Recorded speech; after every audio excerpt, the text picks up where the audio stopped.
ke bawah Duli Yang Maha Mulia Perdana Seri Baginda Sultan Haji Hassan Al-Bolkiah Muizzuddin Wad Daulah, Ibni Almarhum Sultan Haji Omar Ali Saifuddin Sadul Khaliwaddin, Sultan dan Yang di-Pertuan Negara Brunei Darussalam, petang tadi berkenan menerima menghadap Tuan Chu Zialin, pengerusi Zhejiang Hengi Group dan Hengi Industries Sdn Bhd.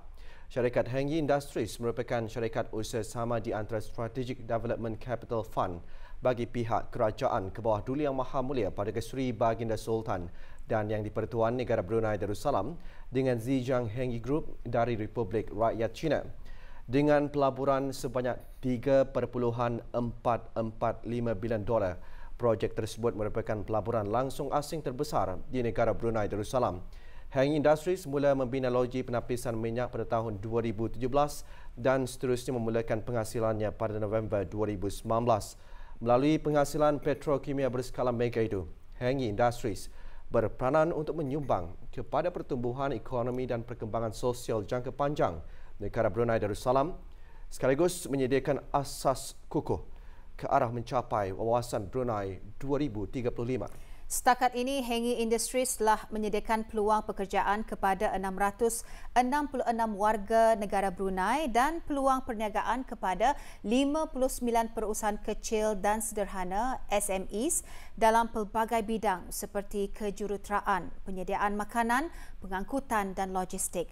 Selain itu, Hengi Industries juga telah menawarkan 203 beasiswa kepada warga negara Brunei untuk melanjutkan pelajaran di luar negara sejak 2014, yang mana sebanyak 68 graduan yang telah menamatkan pengajian kini bekerja di Hengi Industries. Majlis menghadap tersebut berlangsung di Istana Nurul Iman. Turut hadir Yang Berhormat Datuk Seri Setia Dr. Awang Haji Muhammad Amin Liu bin Abdullah, Menteri di Jabatan Perdana Menteri dan Menteri Kewangan dan Ekonomi kedua, Yang Berhormat Datuk Seri Setia Dr. Awang Haji Matsuni bin Haji Muhammad Hussein, Menteri Tenaga, Datuk Seri Paduka Awang Haji Mat Setejo bin Sokiau, Timbalan Menteri Tenaga, dan Chen Lian Chai, Ketua Pegawai Eksekutif Hengi Industries Sdn Bhd.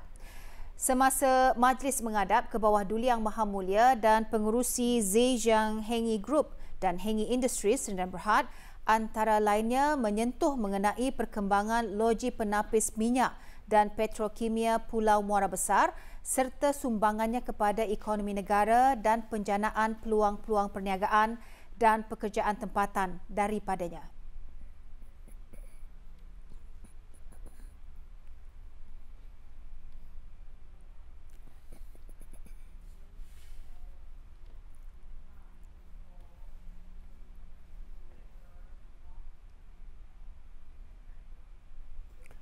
Duli Yang Teramat Mulia Paduka Seri Pangeran Muda Mahkota Pangeran Muda Haji Al-Muhtadi Billah, Ibni ke bawah Duli Yang Maha Mulia Paduka Seri Baginda Sultan Haji Hassan Al-Bolkiah Muizzuddin Wad Daulah, Menteri Kanan di Jabatan Perdana Menteri selaku pengerusi Lembaga Pengarah Syarikat-Syarikat Usaha Sama Brunei Shell Joint Venture Companies, pagi tadi berkenan menerima menghadap Tuan Chu Zialin, pengerusi Zhejiang Hengi Group dan Hengi Industries Sdn Bhd. Majlis menghadap tersebut berlangsung di Kasyar Al-Mizan.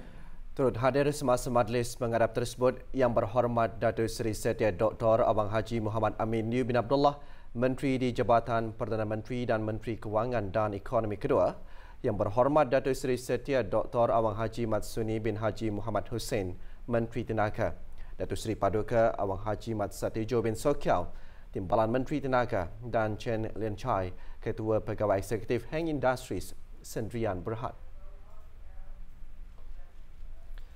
Semasa majlis menghadap tersebut, Duli Yang Teramat Mulia dan pengerusi Zhejiang Hengi Group dan Hengi Industries Sdn Bhd bertukar-tukar fikiran mengenai aktiviti perniagaan utama di sektor tenaga hiliran downstream dan perkembangan keupayaan pekerja tempatan.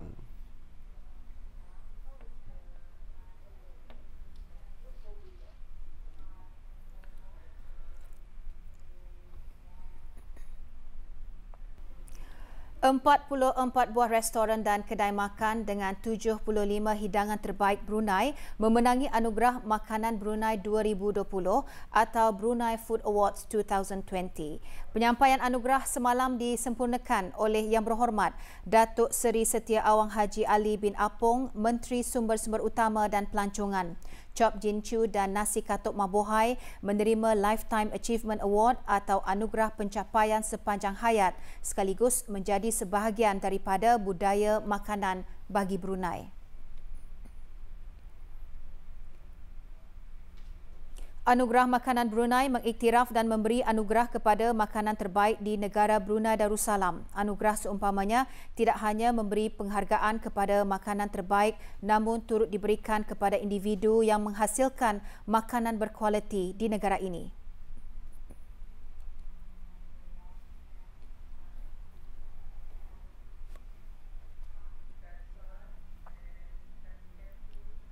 The BIBD Youth Empowerment Summit atau BIBDS melabuhkan tiranya semalam dengan para peserta diberi peluang berkongsi pengalaman bersama para menteri pada majlis makan malam penutupan BIBDS. Acara Fun Run BIBDS sejauh 2 km bermula di kawasan Jambatan Raja Isri Pengiran Anak Saleha. Hadir yang berhormat Datuk Seri Setia Dr. Awang Haji Muhammad Amin Liu bin Abdullah, Menteri di Jabatan Perdana Menteri dan Menteri Kewangan dan Ekonomi Kedua yang juga selaku pengerusi BIBD. Yang berhormat Datuk Seri Setia Dr. Haji Muhammad Isham bin Haji Jaafar, Menteri Kesihatan. Yang berhormat Datuk Seri Setia Awang Abdul Muttalib bin Pihin Orang Kaya Seri Setia, Datuk Paduka Haji Muhammad Yusof, Menteri Pengangkutan dan Info Komunikasi. Dan yang berhormat Major Jeneral Bersara Datuk Paduka Seri Haji Aminuddin Ehsan bin Pihin Orang Kaya Saiful Muluk, Datuk Seri Paduka Haji Abidin, Menteri Kebudayaan, Belia dan Sukan.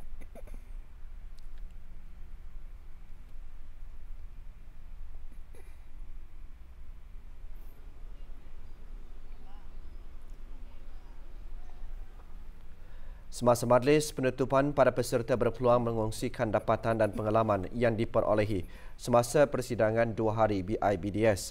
Semasa persidangan tersebut, beberapa sesi plenari diadakan yang menggariskan beberapa topik memacu ke arah pemerkasaan belia. Di samping itu, para peserta juga diberi peluang untuk mengongsikan aspirasi masing-masing bagi masa depan negara Brunei Darussalam.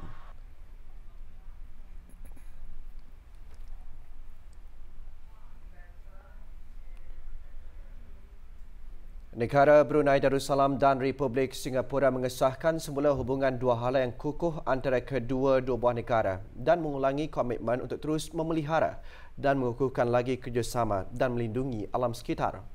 Ini ditekankan semasa pertukaran lawatan tahunan Brunei Singapura ke-14 mengenai alam sekitar 14th BSAEV yang diadakan secara maya pagi tadi di Kementerian Pembangunan Berakas. Delegasi negara Brunei Darussalam diketuai oleh Yang Berhormat Datuk Seri Setia Jurutera Awang Haji Suhaimi bin Haji Ghaffar, Menteri Pembangunan. Sementara Republik Singapura diketuai oleh Puan Yang Terutama Grace Fu, Menteri Kelestarian dan Alam Sekitar.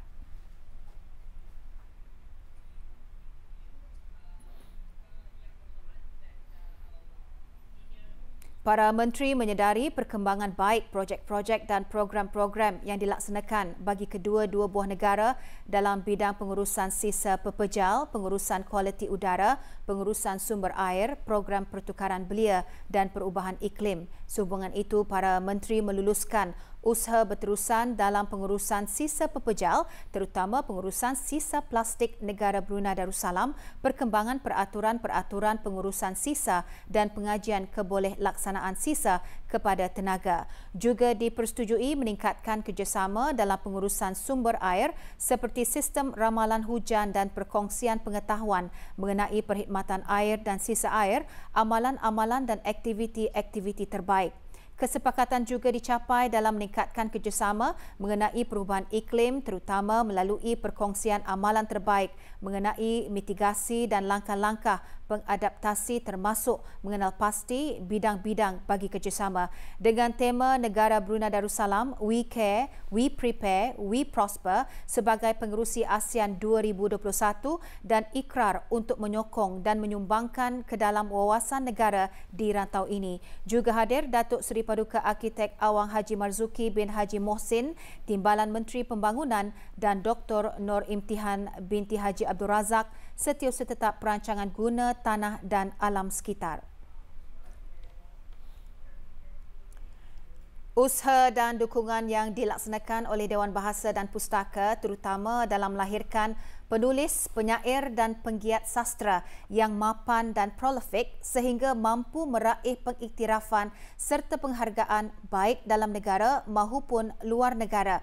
Pencapaian itu dapat diraih apabila penulis dan karya tanah air diangkat secara berterusan dengan adanya pengiktirafan dan pemberian anugerah di peringkat serantau, khususnya dengan anugerah penulis Asia Tenggara yang terkenal dan berprestij tinggi. Peluang inilah yang perlu dipertahankan sebagai satu platform untuk terus memperkenalkan dan mempromosikan karya-karya tempatan.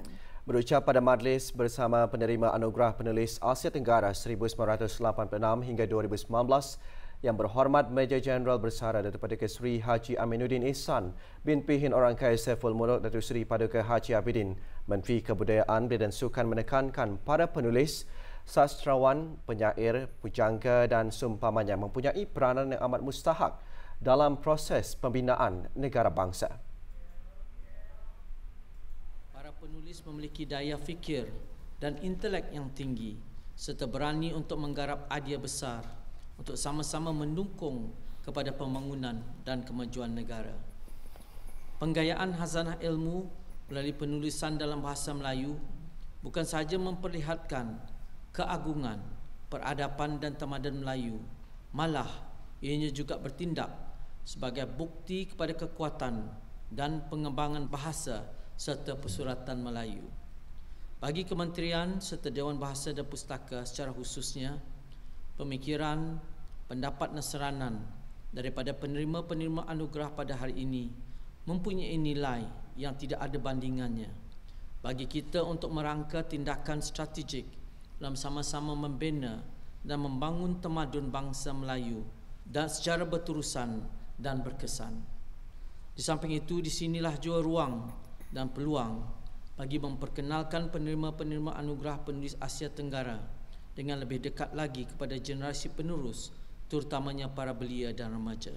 Oleh demikian, wajar bagi kita untuk benar-benar memanfaatkan platform yang sangat unik ini, mengukuhkan lagi jalinan silaturahim dan bagi penulis-penulis muda kita secara khususnya untuk bersua dan berkenalan dengan para penulis yang tersohor demi menjamin hubungan antara generasi kini dan yang akan datang dalam mengembangkan bahasa Melayu sebagai jentera kepada pembangunan tamadun bangsa secara berterusan.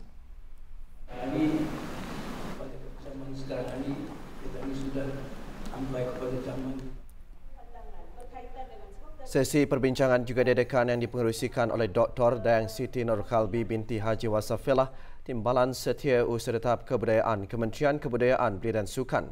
Dengan tema Sastra Brunei, Pelestarian dan Penyebaran, ia diangkat sebagai usaha untuk memperkasa dan melestarikan sastra bagi pengekalan kelangsungan hayat sastra negara. Sesi perbincangan disertai oleh Yang Berhormat Pihin Udin Khatib Datuk Paduka Seri Setia, Ustaz Haji Awang Badaruddin bin Pengarah Datuk Paduka Haji Awang Osman, Menteri Hal Ehwal Agama, Yang Berhormat Pihin Datu Seri Maharaja Datuk Paduka Seri Setia, Dr. Ustaz Haji Awang Abdul Aziz bin Junaid, Mufti Kerajaan, dan Yang Berhormat Pihin Orang Kaya Putra Maharaja Datuk Paduka Awang Haji Abdul Ghani bin Pihin Datu Pekerma Dewa Datuk Paduka Awang Haji Abdul Rahim, Ahli Majlis Mesyuarat Negara. Majlis diungkayahkan oleh Dewan Bahasa dan Pustaka melalui bahagian penyelidikan, dokumentasi dan pengiktirafan. Ia bagi memberi penghormatan kepada para penerima anugerah penulis Asia Tenggara yang telah lama berbakti dan berjasa menyumbangkan tenaga serta pemikiran untuk pembangunan dan pembinaan bangsa.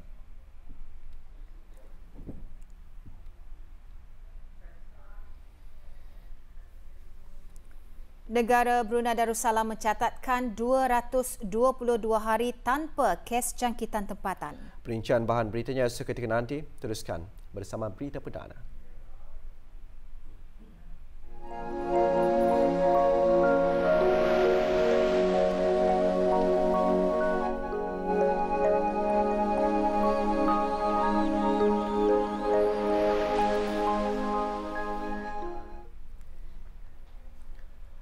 Tiada kes jangkitan baru COVID-19 dicatatkan di negara Brunei Darussalam. Sementara itu, satu kes aktif masih dirawat di Pusat Pengasingan Kebangsaan.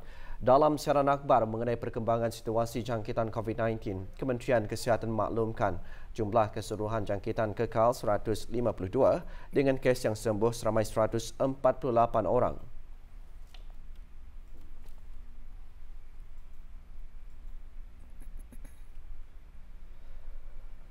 Kes terakhir jangkitan tempatan COVID-19 dilaporkan pada 6 Mei lalu, manakala jumlah kes import sejak kes jangkitan terakhir tempatan dilaporkan sebanyak 11 kes. 691 orang sedang menjalani pengasingan diri mandatri, manakala seramai 9,326 orang menamatkan pengasingan diri mandatri sejak Mac lalu. Sementara itu, 285 sampel ujian virus SARS-CoV-2 dilaksanakan, menjadikan jumlah keseluruhan ujian makmal yang dijalankan sejak Januari 2020, 79,523 ujian. Maklumat lanjut dan perkembangan terkini layari laman sesawang Kementerian Kesihatan dan talian Kesihatan 148.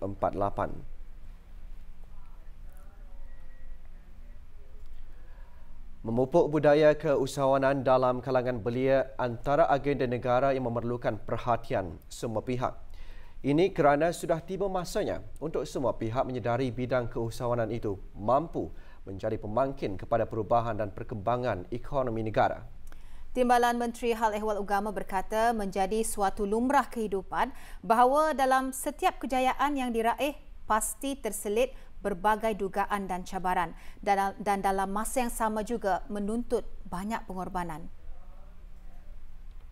Para peserta kursus yang bakal menjadi usahawan berjaya suatu hari nanti insya-Allah untuk sentiasa berhati cekal dan tabah serta tidak mengindahkan atau melayani rasa putus asa yang hadir ke dalam diri habis kita ketika berdepan dengan sebarang masalah. Tiada kejayaan gemilang para usahawan ternama yang dirakam sejarah tanpa mereka melalui pelbagai dugaan. Namun dengan ketabahan dan tanpa mengenal erti mengalah, mereka terus bangun melangkah dan akhirnya mereka beroleh kejayaan. Kecekalan dalam menghadapi segala cabaran ini juga perlu disertai semangat cinta kepada ilmu. Sentiasalah menambah segala ilmu di dada kerana ilmu berkenaan akan menjaga kita dan dengannya kita tahu mengurus perniagaan yang kita bina. Pangeran Datuk Seri Paduka Haji Bahrom bin Pangeran Haji Bahar selaku Ahli Kehormat Rabitah Antarabangsa Alumni Al-Azhar Brunei Darussalam berucap demikian semasa majlis pembukaan rasmi Kursus Asas Muamalat dan Keusahawanan 2020 bagi alumni Universiti Islam Sultan Sharif Ali UNISA, alumni College Universiti Perguruan Agama Seri Begawan Kupu SB dan alumni Universiti Al-Azhar Brunei Darussalam. Kursus Asas Muamalat dan Keusahawanan selama 6 hari disertai 34 orang alumni ketiga-tiga buah persatuan. Juga hadir Datuk Seri Setia Haji Abdul Aziz bin Orang Kaya Maharaja Lela Haji Yusof, Rais Rabitah Antarabangsa Alumni Al-Azhar Brunei Darussalam, Dr. Haji Nur Arfan bin Haji Zainal, Rektor UNISA dan Dr. Haji Abang Hazmin bin Haji Abang Taha, Pemangku Rais Kupu SB. Bagi melihat lebih dekat lagi perkhidmatan-perkhidmatan yang ditawarkan oleh Pusat Kebangsaan E-Kerajaan, rombongan ahli Majlis Mesyuarat Negara pagi tadi mengadakan lawatan kerja ke pusat berkenaan. Lawatan kerja itu juga sebagai persediaan bagi sesi muzakarah yang berhormat ahli-ahli Majlis Mesyuarat Negara dengan Kementerian Pengangkutan dan Info Komunikasi pada awal tahun depan nanti. Lawatan dimulakan dengan taklimat mengenai dengan pusat Kebangsaan E-Kerajaan. Pusat Kebangsaan E-Kerajaan ditubuhkan pada 1 April 2008 dan merupakan jabatan di bawah Kementerian Pengangkutan dan Info Komunikasi. Jabatan ini juga memberikan perkhidmatan-perkhidmatan pemerolehan dan sumber tenaga manusia di bidang IT yang berkaitan dengan inisiatif E-Kerajaan.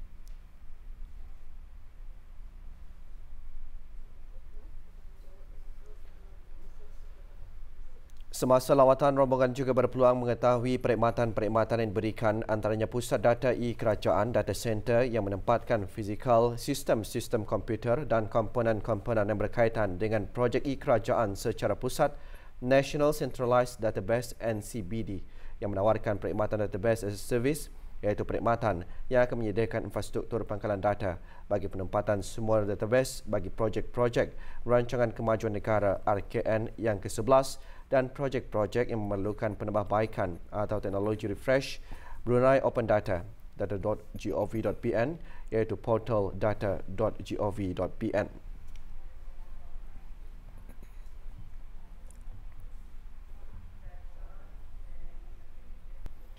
Kompleks Cempaka Bersaudara Pekan Tutong bakal bertukar wajah dengan pelaksanaan wall graffiti painting iaitu melakar lukisan seni grafiti dinding di kawasan zon bersih kompleks berkenaan. Ia antara aktiviti sepanjang Minggu Kreatif dan Inovasi Tutong 2020. Aktiviti dikendalikan oleh Jabatan Bandaran Daerah Tutong dengan kerjasama Jabatan Daerah Tutong, Badan Kemajuan dan Kreatif Daerah Tutong dan Sukarelawan Daerah Tutong sebagai menyokong kempen Hari Bertindak 2020.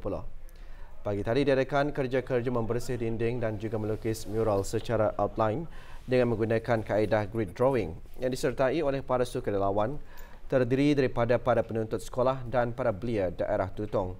Menyertai kerja-kerja ini Pengiran Mahdini bin Pengiran Haji Ali, pemangku pengerusi Lembaga Bandaran Daerah Tutong. Juga menyertai Awang Ajmin bin Haji Maludin, pemangku pegawai daerah Tutong.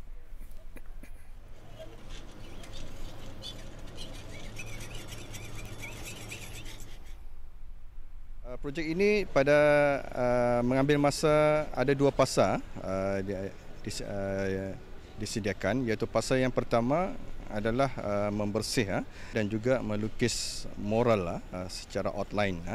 Dan kaedah yang digunakan untuk fasa pertama ini adalah menggunakan grid drawing yang mana ianya akan dilakukan oleh para sukarelawan terdiri daripada penuntut sekolah.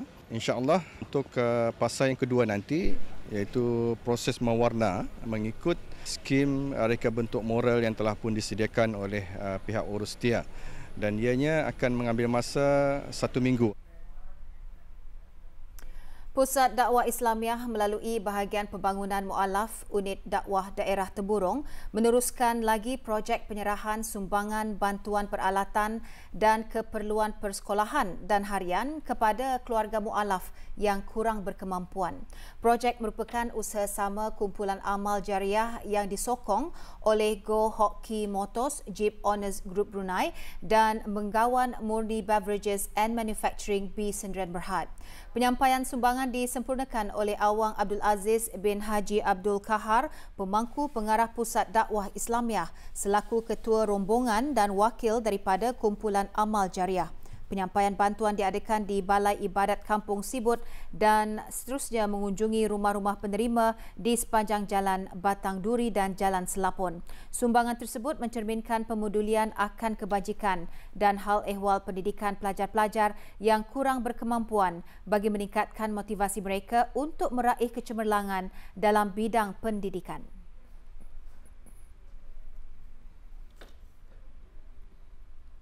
Pusat Dakwah Islamiah sentiasa mengalulukan dan insya-Allah rancangan kita ini akan laratkan ke tahun hadapan agar mereka-mereka yang telah diberikan bantuan akan melihat perkembangannya di samping sebagai salah satu petunjuk kepada kita ni bahawa rakyat di negara kita ini benar-benar prihatin dan mudah-mudahan keprihatinan jurang itu akan menghidupkan keharmonian bersama kita ni di samping di bawah negara yang benar-benar memahami tentang Islam.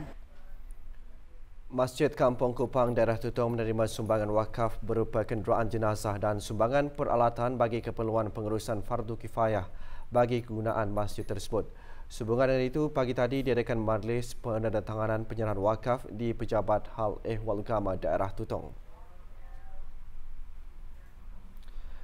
Hadera Wang Haji Asminan bin Haji Cucu, pemangku penolong pengarah Hal Ehwal Masjid.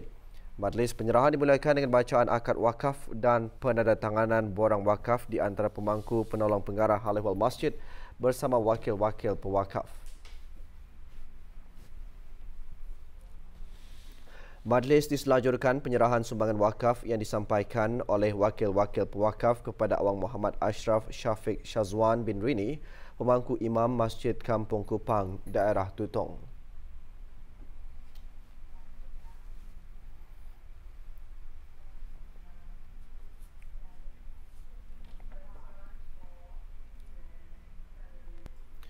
Tiga buah syarikat dan 4 individu dikenakan kompaun setelah dapati melakukan kesalahan di bawah Akta Kesalahan-Kesalahan Kecil kerana membuang sampah di tempat awam.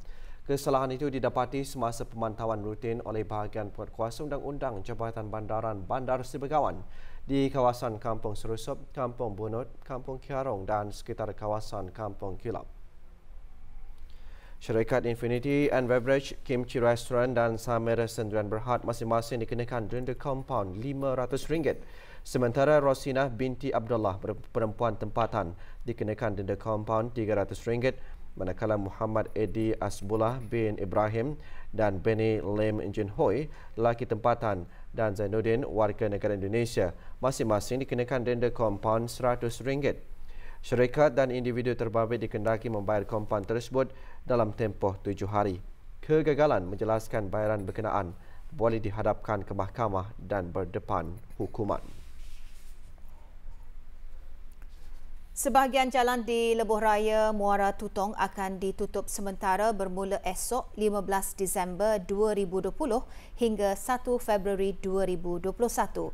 Jabatan Kerja Raya Kementerian Pembangunan dalam siaran akhbarnya memaklumkan penutupan adalah bagi membolehkan kerja-kerja pembaikan jalan dan melapis semula aspal di Lebuh Raya berkenaan dilaksanakan bermula 8 pagi hingga 6 petang.